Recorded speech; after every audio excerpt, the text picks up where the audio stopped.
Next Generation Online Service.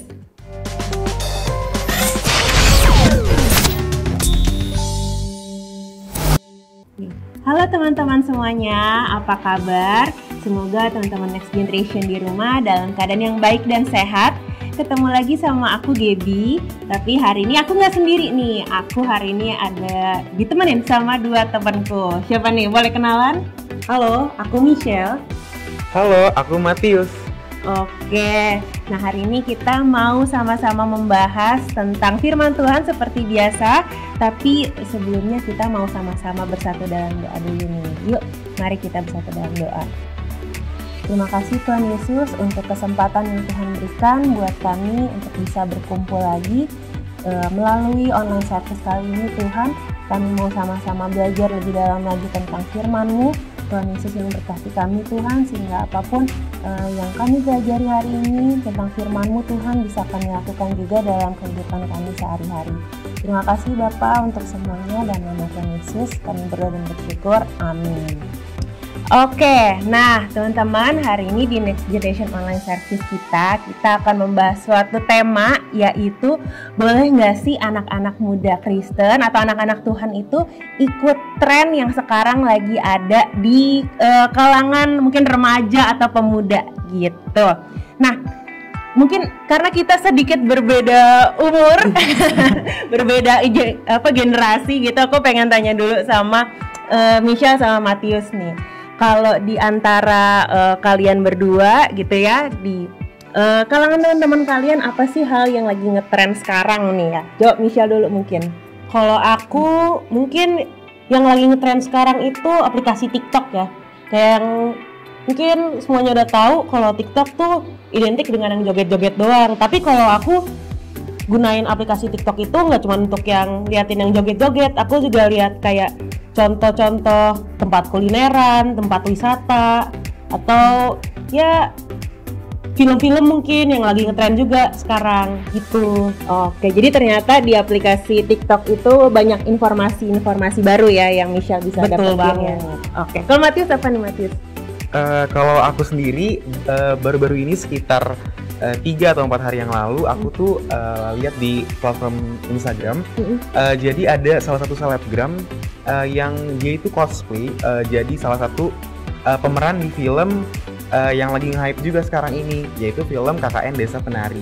Jadi dia itu cosplay cukup totalitas gitu. Jadi ada ular, ada pokoknya hampir menyerupai kayak si pemeran di film KKN itu gitu. Jadi kalau aku lihat dari sisi positifnya, itu tuh cara dia untuk mengekspresikan kekreativitasannya. Gitu. Oke. Jadi sekarang untuk menyalurkan kreativitas kita tuh banyak banget caranya gitu ya. Oke. Kalau aku sendiri mungkin kalau di sekitaran umurku sekarang tuh yang lagi banyak ngetren mungkin aktivitas untuk berolahraga gitu ya. Jadi mungkin sekarang banyak aktivitas-aktivitas baru, kayak mungkin ada sepedaan, terus habis itu ada olahraga bareng. Nah itu tuh contoh-contoh yang lagi ngetren sekarang ini nih di usiaku gitu. Nah hari ini kita bakal bahas lebih dalam lagi poin-poin sebenarnya kalau kita ngelihat tren yang lagi banyak dilakukan sama anak-anak muda lainnya, boleh nggak sih anak-anak Tuhan tuh ikutan juga gitu. Tapi sebelum kita bahas, aku pengen tanya secara singkat dulu nih pendapat kalian berdua gitu ya. Kalau misalnya menurut kalian boleh nggak sih anak muda Kristen itu ikutan ngetren? Mungkin Michelle dulu, gimana Michelle? Kalau menurut aku sih boleh ya, karena gimana kita mau menjadi saksi-saksi Tuhan di dunia kalau kita ngobrol sama teman-teman kita aja kita nggak nyambung, nggak tahu gitu kondisi sekitar. Tapi balik lagi kita harus ya ngefilter ya apa yang boleh kita lakukan atau nggak boleh kita lakukan gitu. Jadi harus lebih rinci nih di filternya tuh kayak gimana gitu ya. Kalau Matius boleh nggak menurut kamu? Oke, kalau menurutku sebagai anak Tuhan itu karena kita ini kan hidup di era yang udah canggih gitu kan.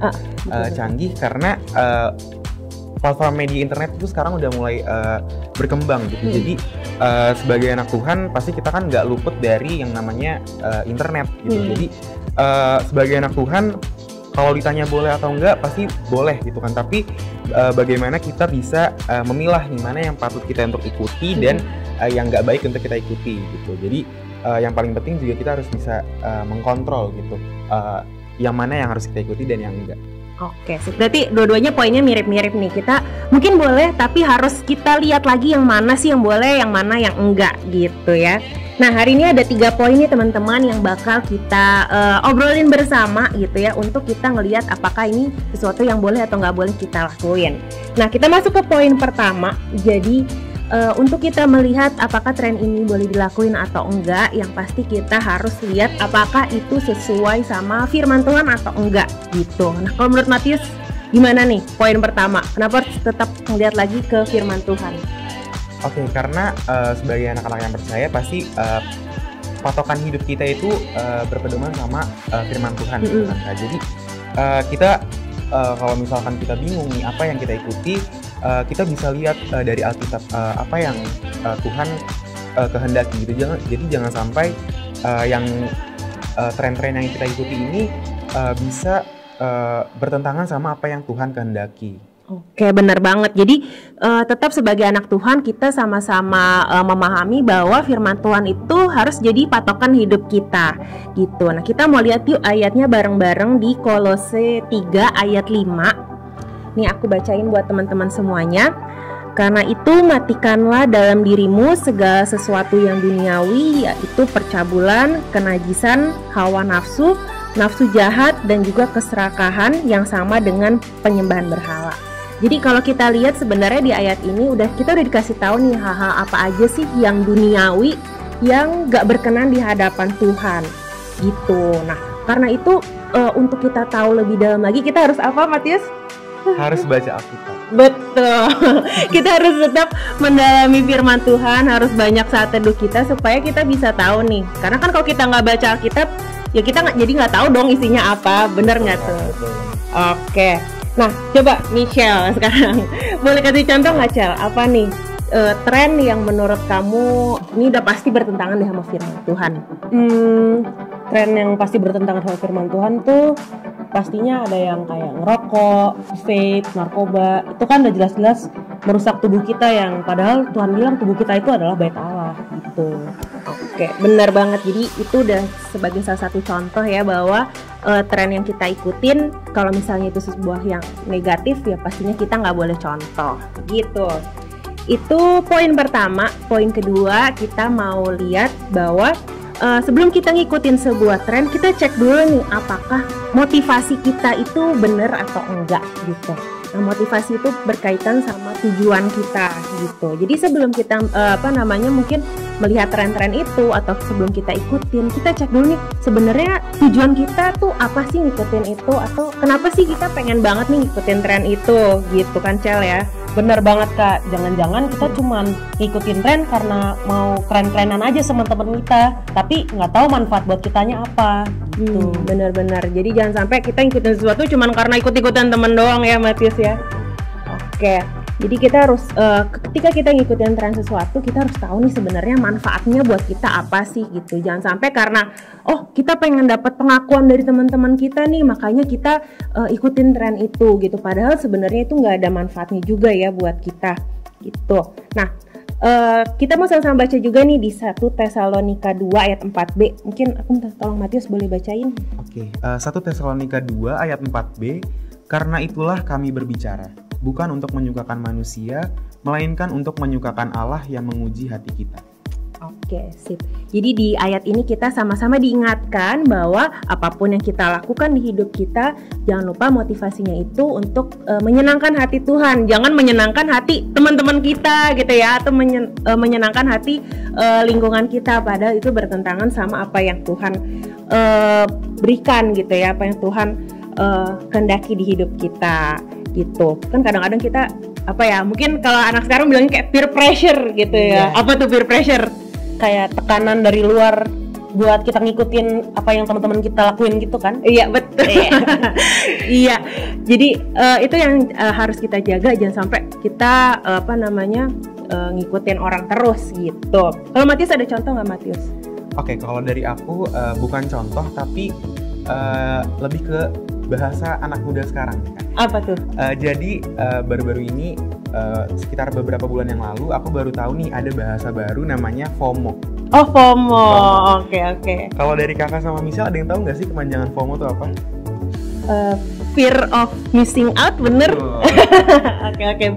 Gimana tuh? Jadi FOMO ini kebanyakan tuh zaman sekarang remaja-remaja kalau aku lihat banyak yang ngikutin tren itu karena dia tuh takut gitu, karena kalau misalkan dia nggak ikut tren-tren yang sekarang ini, dia bakal ngerasain, aduh kok gue belum ikutin ini ya, kok gue kayak merasa ketinggalan gitu kan. Jadi selain dari karena dia ngikutin tren karena ingin mendapatkan pengakuan dari orang lain, dia juga ngerasa kalau dia nggak ngikutin tren itu dia ketinggalan gitu kan. Jadi kayak istilahnya ketinggalan zaman gitu ya. Kalau lo nggak ngikutin yang sekarang lagi nge-hype nih di teman-teman lo gitu. Oke. Benar. Oke. Nah, sekarang kita masuk ke poin 3, poin terakhir gitu ya. Nah, di poin ketiga ini kita juga harus ngelihat gitu apakah kondisi kita saat ini tuh mampu untuk mengikuti tren yang sekarang berlaku gitu. Nah, kadang-kadang ada kondisi-kondisi tertentu di mana mungkin kemampuan kita itu belum menyanggupi atau belum bisa untuk mengikuti tren itu. Misalnya dilihat dari segi keuangan atau waktu atau mungkin tenaga gitu ya, kita belum bisa untuk mengikuti itu gitu. Nah, di sini kita mau lihat di ayat Filipi 4 ayat 11, mungkin Michelle nih boleh bacain, Michelle. Oke, Filipi 4 ayat 11. Kukatakan ini bukanlah karena kekurangan, sebab aku telah belajar mencukupkan diri dalam segala keadaan. Oke, jadi di ayat ini kita belajar bahwa sebagai anak Tuhan kita juga harus mensyukuri apa yang kita miliki sekarang gitu ya. Kita belajar untuk memiliki rasa cukup ketika ada hal-hal yang mungkin belum bisa kita penuhi nih di kehidupan kita gitu. Mungkin siapa nih mau kasih contoh? Aku deh coba. Boleh. Mungkin contohnya kayak misalnya kan yang lagi zaman sekarang ini tuh smartwatch. Kayak kita lihat teman-teman kita atau saudara-saudara kita pakai smartwatch, terus kita juga jadi pengen gitu pakai smartwatch, tapi tabungan kita belum mencukupi gitu. Jadi ya udah kita pakai yang ada aja dulu. Jangan kita malah pinjam uang sana sini untuk cuman beli smartwatch biar kelihatan keren gitu. Oke, benar-benar. Jadi itu salah satu contoh mungkin di saat ini uang kita tuh atau tabungan kita belum cukup ya. Mungkin lagi nabung kuliah gitu. Iya. Jadi kita coba dulu aja pakai yang kita punya sekarang gitu, sambil mungkin kita menabung kalau misalnya alat itu benar-benar kita perlukan gitu ya. Kalau misalnya aku juga contohnya, ini saya teman-teman aku sekarang lagi banyak yang traveling nih ya. Kalian suka traveling nggak? Suka ya. Oke. Nah, kalau traveling itu kan butuh waktu yang banyak gitu ya. Sedangkan mungkin cutiku gitu belum cukup gini. Akhirnya aku belum bisa mengikuti tren itu. Ya udah nggak apa-apa, kita mencoba aja untuk menikmati waktu yang kita punya sekarang gitu di rumah atau mungkin sama teman-teman kita yang ada di Jakarta gitu. Jadi mungkin itu aja sharing kita hari ini. Semoga teman-teman di rumah bisa mengaplikasikannya dalam hidup kita gitu ya. Kita sebagai anak Tuhan ditempatkan dimanapun kita berada. Jangan lupa untuk tetap selalu menjadi berkat. Dan kalau ada tren-tren yang menurut kalian menarik dan bermanfaat, boleh diikutin. Tapi jangan lupa 3 hal yang tadi ya, supaya kita bisa memastikan tren itu sesuai sama kehendak Tuhan. Nah, sebelumnya aku akan bacakan ada satu ayat penutup. Itu di 1 Korintus 10 ayat 23. Segala sesuatu itu diperbolehkan, benar, tetapi bukan segala sesuatu berguna.